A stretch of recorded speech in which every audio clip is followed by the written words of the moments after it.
Brought to you by Palvi Agrico.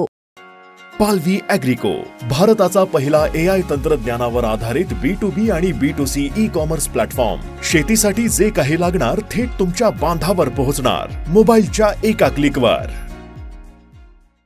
ह्या बाबतीमध्ये तुम्हाला जळ का लागली नाही? शरद पवार राष्ट्रवादी काँग्रेसचे वयोवृद्ध पुढारी असे जेव्हा माझे हक्के, माझे पडळकर जेव्हा बोलतात माझ्या रक्ताचे, मांसाचे, आमच्या हाडाचे, जे काही जरंग्या आमच्या म्हणजे श्रद्धेय लोकांवर बोलत आहे, मला असं म्हणायचंय की शरद पवार उत्तर द्यायचं.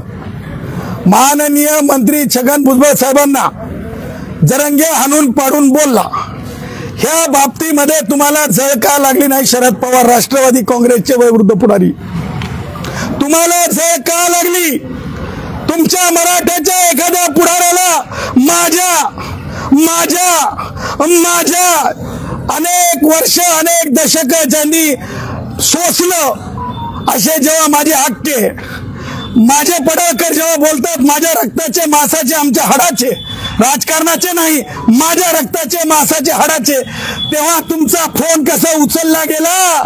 परंतु माझ्या भुजबळांवर, आमच्या भुजबळांवर जेव्हा बोललं जातंय तेव्हा तुम्हाला झळका लागत नाही. असा प्रश्न मी उपस्थित करतो.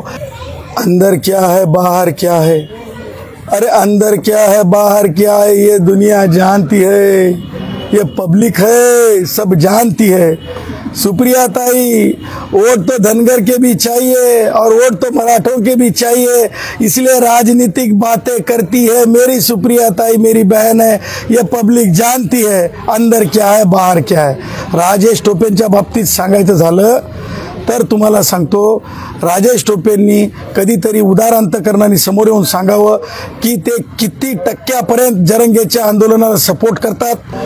म्हणजे लक्ष्मण हाके साहेब असतील, गोपीचंद पडळकर साहेब असतील, धनंजय मुंडे साहेब असतील, माननीय नेते भुजबळ साहेब असतील, आपले आमचे महसूल मंत्री बावनकुळे साहेब असतील, नाईक कुटुंबातले जे ओबीसींचे नेतृत्व आहेत, पंकजाताई असतील, ही सगळी माणसं आहे ना मोकळ्या मनाची आहेत, खुल्या मनाची आहेत, खुल्या अंतकरणाची आहेत. आता जर त्यांना कोणी फोन लावून म्हणलं की आम्ही तुम्हाला मदत करू का, हे जरंगेचे चावट लेकरं, जरंगेचे हे जरंगेचे सोडलेले पिल्लावळं, हे सोशल मीडियावर हे करायचं, रेकॉर्ड करायचं आणि त्या इंग्रजी कंपनीकडून भीक मागल्यासारखे पैसे मागायचे आणि त्याच्यावर आपली उपजीविका चालवायची. असे हे डोक्यात सटकलेले अवलादी, ह्या अवलादी काय करतात? ते रेकॉर्ड करतात